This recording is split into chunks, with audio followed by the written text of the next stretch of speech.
Hey, we just got off our Sunday phone call and I loved seeing all of you. It was so fun. I wish I could talk to each one of you one by one, and maybe we can try that on FaceTime because I didn't get to ask enough questions. But I enjoyed seeing the things that you were making and hearing what you were doing, and I really liked it. And I'm going to read you a new book. It's a book that we got when Valerie, Jenny, and KK were little girls, and it's called The Paper Bag Princess. What kind of princess is a paper bag princess? I don't think she's a Disney princess. Let's figure out what kind of princess she is. Moving this a little bit so I can get the pictures as close as I can for you. The Paper Bag Princess by Robert N. Munch. Illustrated by Michael Martchenko. And there on the front is a princess and a dragon. And what is she wearing? I wonder if that's why they call her the Paper Bag Princess. Title page again. We have two of those. To Elizabeth.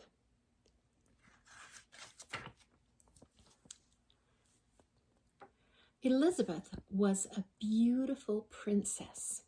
She lived in a castle and had expensive princess clothes.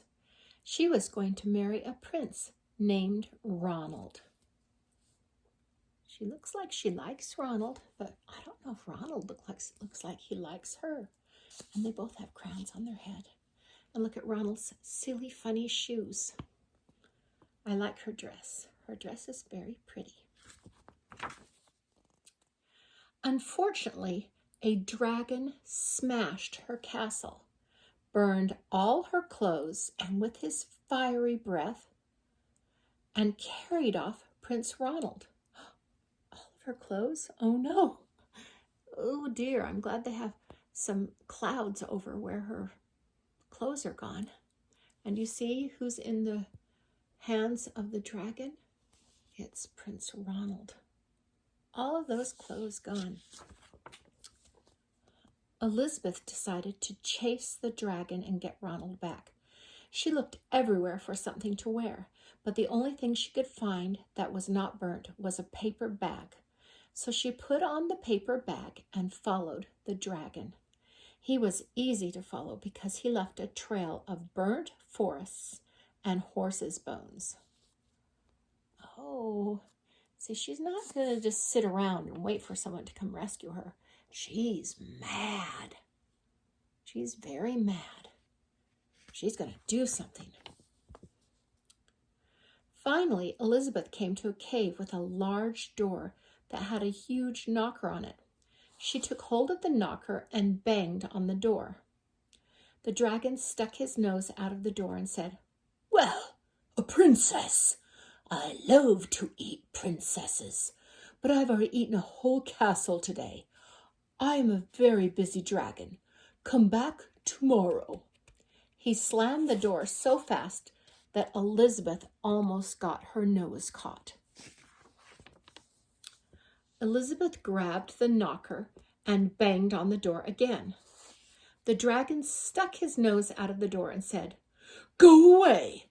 I love to eat princesses, but I've already eaten a whole castle today.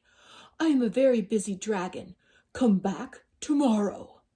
"Wait," shouted Elizabeth. "Is it true that you are the smartest and fiercest dragon in the whole world?" "Yes," said the dragon. Oh, he's feeling quite proud of himself, isn't he? "Is it true," said Elizabeth, "that you can burn up 10 forests with your fiery breath?" "Oh, yes," said the dragon, and he took a huge, deep breath and breathed out so much fire that he burnt up 50 forests. Oh, that's really sad. "Fantastic," said Elizabeth, and the dragon took another huge breath and breathed out so much fire that he burnt out 100 forests. "Magnificent," said Elizabeth, and the dragon took another huge breath, but this time nothing came out.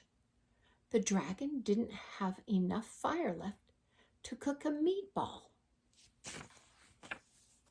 Elizabeth said, "Dragon, is it true that you can fly around the world in just 10 seconds?"